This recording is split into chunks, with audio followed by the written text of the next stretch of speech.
What's up, everybody? It's Aslan Hudjavandi. It's Michael.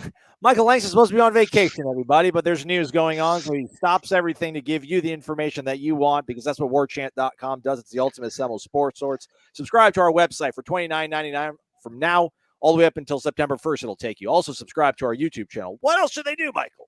Hit the like button. Just for us helps us certainly promote these things, and we want you to do it because it helps us just keep this thing active as much as we can, especially when there's good news. So just always hit the like button. As soon as you see a video pop up, just hit like, guys. It's probably going to be good. So you probably it's probably going to be really good. So definitely do that one request I have for you. Portal's pretty quiet right about now. Michael, you were covering junior days for the hmm last 3 weekends. Figured you can go off into the sunset, have a little bit of time off. But 2023 is not over in terms of the signing class. That signing day is coming up here on February, or rather the first Wednesday of February, Michael. But why wait till Wednesday? Florida State got some good news on Monday, huh? Yeah, and that was the thing. Linebacker Dylan Brown Turner committed to FSU from South Oak Hills. A guy that in the Dallas area that they liked. They recruited for a while. Dylan actually told me when I interviewed with him on late Saturday night after his official visit that hey, I'm going to probably do it Wednesday. Dylan said, forget that, man. I'm just going to do it today. I'm not even going to let Mike get to North Carolina on the vacation. I want to make sure. So he did it before I left yet, so it's good. But, definitely a guy they coveted, a guy they wanted, a guy that plays kind of he can play strong safety to outside linebacker to a hybrid type of linebacker. So I think that's what attracted a lot of the FSU staff to him. I think all of them really coveted and liked this guy. He did I think an in-home with FSU and Norvell and Adam Fuller and Randy Shannon and all these coaches. He did an in-home with him, and they just really kept track of this guy throughout the year. And then I think on December 24th on Christmas Eve, they offered him officially, and then after that, things started picking up. Dylan even admitted to me, like when in our interview on Saturday night, that FSU was the one of the three schools that dream offer wise that he wanted. I think you mentioned LSU and Texas as the other two teams, but he's like, once I got that offer, it just felt like a dream come true. Then he visited. People can read about all the story. He was really detailed about everything they showed him. Parents loved it.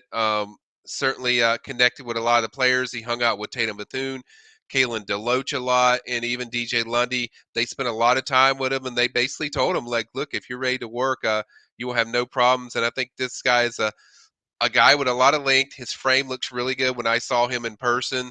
6'1", 209 is what Dylan told me he measured in at on the FSU official visit. And I think they just love everything about this guy that he can. He's not going to be a first year guy that you have to come in there, but FSU's returning all three starters. But you do need some depth. You do need a guy with more length, and I think the attraction was those things, and then also adding a guy that has the speed that Dylan has. He's a very fast player. For a guy his size, runs very well. It's going to add a lot to that speed department. We know that FSU's been trying to do more with getting more speed into that group. Certainly Kalen DeLoach is fast, but outside of him, I don't think there's a ton of guys that are really fast line to line like a Dylan Brown Turner. So I think it was just a match made in heaven of a fit that they felt all year that this is one they wanted, and they certainly went after it. And guy that gets off blocks really well, instincts are really good, locks up and measures up, very good on tackles, very good tackler in space, as people can see him in all of these clips, and just a guy I think it's the fit that they need because, as I said, you got three starters returning. You just need somebody that you can develop at your own speed and your own pace. Do I think it's going to be the first year? Probably not. Probably the second year or third year, but you don't need them right away. Michael, just to play devil's advocate, though, I don't know where they're at in terms of numbers, but I think they're above 85 right now. I don't know if this means they're done looking at linebacker completely, but I mean, could they have been a little bit more selective, or do you think they just like him that much? They think he's kind of like a diamond in the rough that they've caught on, and LSU and Texas just don't realize how good he can be. I just think they've covered him for so long that they've done so much extensive research, and I think they're going to still go after a portal linebacker because I think there's likely going to be attrition on the FSU roster after the spring. Some guys are going to see like, hey, I'm not going to get the job, so I think they're going to add a productive guy more than likely. And I think this guy just fits everything they want. As far as a guy they can develop for 4 years, coming to the system. They already have an up and coming guy I like a lot. Nomar Graham. You're bringing in Blake Nicholson. DeMarco Ward's also there, and then you have several guys that they're pretty high on. So, but I think with this guy, this was just the one that they've coveted. For several months that they felt like once they did all their checking, all their research, all their intel, and all the background of his skill set and his character. I spent a lot of time with this kid. I was extremely impressed when I talked with him and just the way he was coming across, the way he was saying things, the way the things were as far as almost like a chip on the shoulder the way he plays. Like I'm going to show everyone just how good. And I think he has a lot of confidence in what he is, and I think FSU has a lot of confidence in what he is. And I think the character and the culture fit we always talk about. I think those things are vital when FSU looks at adding a final piece for the high school recruitment, because I think this is going to be the final high school guy. I think the rest are going to be portal. And I certainly don't think they're done with the portal. I think, like I said, with linebacker, I could see them adding another one. Obviously, they want a top safety. There's no question about that. They want a safety, and so I think you'll see FSU still be active with the portal when that May window hits. But I think with Dylan, he just fit everything. He checked off all the boxes that really stood out to them as far as getting a gem late that they feel like they're getting a steal. I think that's the way FSU views it. All right. That is the 18th commitment for Florida State's 2023 high school class, which is now 20th on the On3 team consensus rankings. Dylan Brown Turner, linebacker out of Texas, commits to Florida State. What sort of offers? North Texas, one of the offers there, but obviously was trying to get some offers and some love from LSU and Texas. So with high aspirations.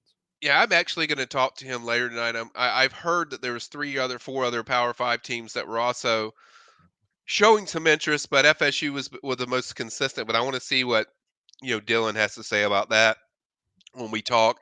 We do a Q&A. I'm going to do that's my last bit of work for you guys until in the probably March. But I think I'm going to hit him up. We'll talk a little later and dive into that. But as I said, I know some fans they're like, hey, I don't like it. Average, whatever. They're going to view it average, but it's not the way FSU looks at it. They covered this kid a lot, and they showed it the way they recruited him, and now they got it done. And so they have 3 linebackers in the high school market for this 2023 class now. All right. Stay connected to warchant.com. Check out the PRB. Michael, as you said, will effort to get a Q&A with the latest commitment for Florida State. Dylan Brown Turner, again, linebacker out of Texas, 2023 class. So he's a guy that will be here, we imagine, in the summer. So yeah, Florida State keeps things working here, even though Michael's trying to get away for a few days. Michael, we appreciate it, man. You got it, and he will sign, by the way, February 1st. So it'll be official then. So just to keep track, something to keep track for you guys. And certainly anything else, while even I'm away on vacation, I'll pop in if there's something developing outside of that. Like I said, hit the like button, guys. Make sure you follow all our team guys and Ira, Corey. All those guys do a phenomenal job. We got a lot of stuff coming up. The big schedule release coming up tonight, so you definitely want to be seeing that. So definitely stay tuned to warchant.com. Listen to what Michael says. Michael, as always, man, appreciate it. You got it, babe.